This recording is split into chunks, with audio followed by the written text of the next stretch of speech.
Bien, continuamos el tema dedicado a los azúcares y vamos a seguir hablando de el glucógeno y el almidón, que son las formas de almacenamiento de glucosa en los seres vivos. Los animales vamos a almacenar glucógeno y las plantas van a almacenar almidón. Por suerte, ese almidón nosotros podemos, por suerte o por la evolución, digamos, podemos asimilar la glucosa que está en forma de almidón, que tomamos en los alimentos. ¿Y de qué está formado este glucógeno y el almidón? Está formado por unidades de glucosa que se van uniendo y forman tanto el glucógeno como el almidón. Y en el glucógeno están unidos por enlaces alfa 1,4 glucosídicos y ramificaciones con enlaces alfa 1,6. Y en el almidón vamos a encontrar estructuras muy parecidas, siempre también con enlaces alfa 1,4. Bien, este sería el enlace alfa 1,6 entre el carbono 1 y el carbono 6 de otra glucosa y se forma esta ramificación. Y este sería el enlace que ya hemos visto, el enlace O-glucosídico alfa 1,4. ¿De acuerdo? Y esto formaría una cadena larga y al mismo tiempo vamos a encontrarnos estas ramificaciones. De cada una tenemos una cadena, tendremos ramificaciones, así, bueno, pues en diferentes puntos. ¿De acuerdo? Cada 10, más o menos cada 10 moléculas de glucosa nos encontraremos esas ramificaciones. En las plantas se almacena la glucosa en forma de almidón, que el almidón está formado a su vez por dos moléculas. Por un lado, la amilosa, que es un polímero lineal de unidades de glucosa enlazados por enlaces alfa 1,4 glucosídicos, y la amilopeptina, que estaría ramificado, no sería lineal, sería pues similar al glucógeno, también de ramificaciones, con estas ramificaciones alfa 1,6 glucosídicos y en lugar de cada 10 como es glucógeno, cada 30 unidades de glucosa o cada 30 enlaces alfa 1,4 glucosídicos. ¿De acuerdo? Esto debería ir arriba. Esto debería ir aquí. Esto a continuación. Bien, bueno, pues ese almidón lo vamos a encontrar en una gran cantidad de alimentos. Es decir, pues derivados de cereales, tubérculos, etc. Pero básicamente cereales y tubérculos. Bien, vamos a poder, tenemos enzimas que son capaces de romper el enlace alfa 1,4 el enlace 1, y el alfa 1,6.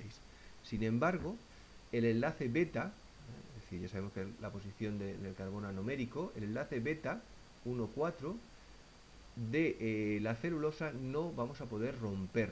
Por ejemplo, los rumiantes, etcétera, y animales vegetarianos que solamente comen vegetales, van a ser capaces de romper este enlace. ¿Pero por qué? Porque tienen unas bacterias, su aparato digestivo, que tienen una enzima, una celulasa, que es capaz de romper ese enlace beta 1,4. Y entonces pueden aprovechar esa glucosa que está en la celulosa. Pero nosotros no podemos. Por ejemplo, las termitas son capaces de alimentarse de madera, básicamente celulosa. ¿Por qué? Porque tienen unas bacterias en su aparato digestivo que producen una enzima, la celulasa, que es capaz de romper ese enlace beta 1,4 y de esa forma pueden aprovechar esa glucosa. ¿De acuerdo? Bien, esto sería la celulosa. Vemos que la celulosa va a tener esta estructura, va a ser una estructura lineal, es decir, va a ser una estructura lineal, y al mismo tiempo las cadenas de celulosa van a formar puentes de hidrógeno, de tal manera que esta molécula va a tener una función estructural muy importante y le va a dar una gran solidez a las estructuras vegetales donde aparece. Pero no vamos a poder romper ese enlace beta 1,4, es decir, no tenemos ninguna enzima que sea capaz de romper ese enlace. Y lo que es importante es que ese enlace hace que las moléculas de glucosa se dispongan en una estructura lineal, mientras que el enlace alfa 1,4 va a hacer que la estructura, por ejemplo, en el almidón tenga esa estructura liquidal. Esa estructura va a permitir que la molécula interaccione con las moléculas de agua. Digamos, las moléculas de agua se van a formar puentes de hidrógeno entre estos oxidrilos y las moléculas de agua, de tal manera que el glucógeno y el almidón son solubles en agua y van a estar estabilizados dentro de las células por esa razón. Bien, los carbohidratos ya hemos dicho que van a poder unirse también a proteínas. A partir de los grupos amino van a formarse el enlace N aminoglucosídico, de tal forma que se van a poder unir los azúcares a proteínas. Y vamos a tener glucoproteínas, que la proteína sería el componente mayoritario en peso, es decir, y bueno, pues se llaman por eso glucoproteínas.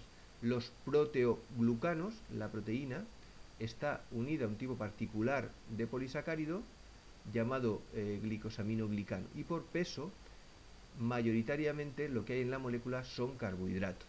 Es decir, ¿qué diferencia hay entre los glucoproteínas y los proteoglucanos? Las glucoproteínas mayoritariamente están formadas por proteína y van a tener azúcares unidos, y los proteoglucanos van a estar formados mayoritariamente por carbohidratos y van a tener partes que sean proteínas. Normalmente el papel de los proteoglucanos, como por ejemplo el ácido hialurónico, van a actuar de lubricantes entre las articulaciones, dentro de las células, etc. Y luego vamos a tener otro tipo de proteínas, que son las mucinas o mucoproteínas, que son proteoglicanos, en que mayoritariamente vamos a tener carbohidrato, y bueno, pues esta proteína va a tener un tipo especial de enlace que será, y de azúcar, que va a ser la N-acetilgalactosamina. También actúan como lubricantes. Bien, estas bases de glicoproteínas bueno, van a permitir la unión de esos azúcares a través de estos residuos, ¿de acuerdo? Asparagina, treonina y serina.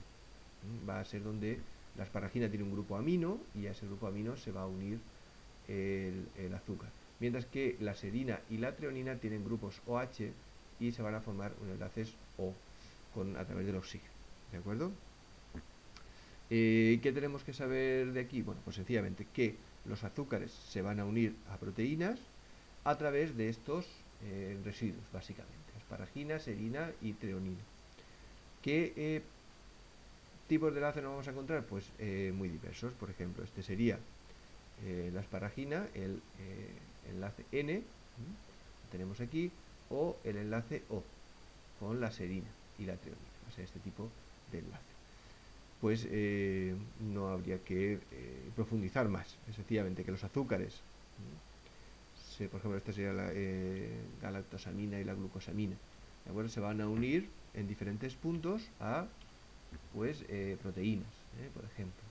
Aquí tendríamos la asparagina, el residuo de asparagina, y a ese residuo se van a unir pues un azúcar con un enlace ya que hemos visto, el N en el enlace tipo N, ¿de acuerdo? Y aquí tenemos esa estructura con diferentes azúcares unidos. Los azúcares que se unan, esto va a funcionar como huella dactilar, digamos, dentro de las interacciones moleculares. ¿Por qué? Porque van a reconocerse qué tipos de azúcares están unidos a las proteínas, y va a servir de reconocimiento entre las células. Por ejemplo, el grupo sanguíneo también está determinado por determinados azúcares unidos a ciertas proteínas. Bueno, pues serían cuestiones ya que no serían más anecdóticas. Bueno, ¿qué es lo que tenemos que saber? Que a las proteínas, a partir de serina, treonina y asparagina, se van a unir azúcares. A esos azúcares, a su vez, se van a unir otros azúcares, y vamos a tener estas estructuras bastante complejas en las glucoproteínas, que van a situarse en la parte externa normalmente externas de las membranas de las células y van a ser puntos de reconocimiento celular. Incluso cada persona tiene un patrón de azúcares diferentes y bueno, y eso está a la base del rechazo en los trasplantes de órganos, porque el organismo reconoce que ese órgano es un órgano extraño y no tiene el patrón de glucosilación adecuado a sus proteínas de membrana y hay que eliminar. Bueno, pues aquí tenemos otros ejemplos. La variabilidad puede ser enorme en cuanto al número de azúcares y al tipo de enlaces que presenten esos azúcares. Por ejemplo, aquí tenemos el ácido siálico con enlaces alfa 2,3, galactosa, enlace beta 1,4, enlace 1,2, glucosaminoglucanos, etc. Bueno, perdón, glucosaminoglucanos, no, eso no lo he dicho. Bien, un ejemplo podría ser la hormona eritropoyética. Es una glicoproteína que produce el riñón. Y esta proteína, esta hormona, lo que va a hacer es estimular la producción de glóbulos rojos. Esta hormona eritropoyética se conoce como EPO. Supongo que habréis oído hablar que muchos deportistas, haciendo trampas, se han inyectado EPO. ¿La EPO qué es? Esa glicoproteína, que es una hormona eritropoyética que va a estimular la producción de glóbulos rojos, es decir, tendrían más glóbulos rojos. Otros deportistas, por ejemplo, sabéis que los ciclistas se van a entrenar a Bolivia y a zonas de alta montaña porque la falta de oxígeno va a estimular también la producción de mayor cantidad de glóbulos rojos. Una cosa sería eso y otra cosa sería inyectarse EPO para conseguir el mismo efecto. Por ejemplo, esta sería la hormona, es decir, esta sería la parte de proteína y va a tener ese patrón. A la serina 126 se van a unir esos azúcares, aquí tenemos los diferentes tipos de azúcares, a la asparagina 38 se van a unir otros, a la asparagina 83 y a la asparagina 24. Y la ventaja con la que cuentan los tribunales deportivos es que se puede detectar cuál es la hormona artificial y la hormona natural. Y de hecho, si por ejemplo cogemos a esta hormona y le quitamos esos azúcares, su actividad para estimular la producción de glóbulos rojos disminuye enormemente, creo que queda alrededor de un 1%. Es decir, es este patrón de azúcares el que actúa, es decir, a nivel hormonal, estimulando la producción de glóbulos rojos por parte del tejido responsable de producir glóbulos rojos, la médula y demás. ¿De acuerdo? Bueno, otros que a nivel, de nutrición no van a tener demasiada importancia, porque no lo vamos a asimilar por la dieta, pero sí que tienen importancia porque van a formar parte de los cartílagos. ¿De acuerdo? Estos glucosaminoglucanos que los glicosaminoglicanos forman alrededor del 95%, el otro 5% va a ser proteína, pues se llaman proteoglucanos, ya lo hemos dicho, están formados por unidades de azúcar. Y esa gran cantidad de azúcar va a hacer que esta molécula tenga una gran cantidad de carga negativa.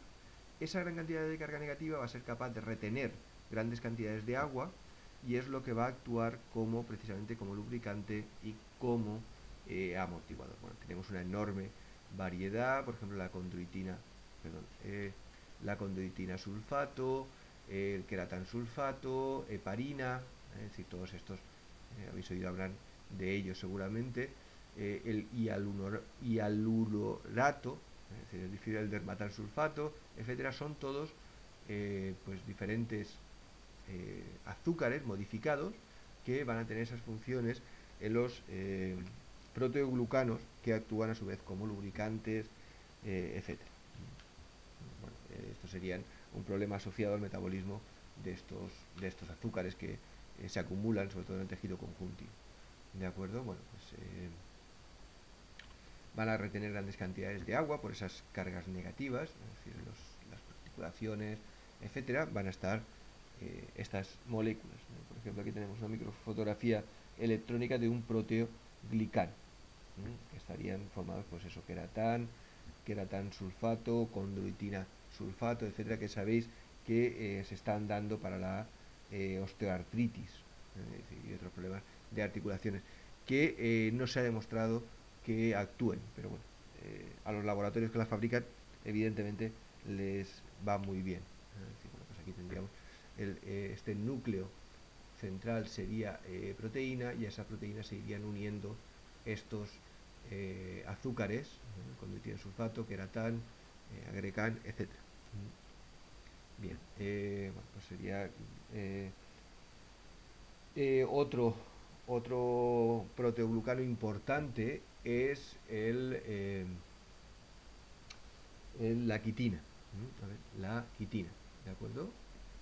La quitina va a formar el exoesqueleto de los insectos y de bueno, pues, moluscos, las gambas, etcétera, van a estar formados por quitosano. También es muy abundante, una molécula enormemente abundante dentro de la naturaleza. Bueno, otras proteínas que son glucoproteínas, por ejemplo, serían las mucinas, que van a formar el moco, sirven como lubrificantes, etcétera. Tampoco nos vamos a meter ahí. Bueno, pues tienen esa estructura, ese núcleo de proteína, y se van a unir diferentes azúcares que tienen estructuras bastante complejas. Por ejemplo, los grupos sanguíneos también están determinadas por esos oligosacáridos que se unen a diferentes proteínas de membrana, y pues serían estos, ¿no? Pues sencillamente que sepáis que están determinados por azúcares unidos a proteínas de membrana. No hay que meterse mucho más en el tema este, ¿de acuerdo?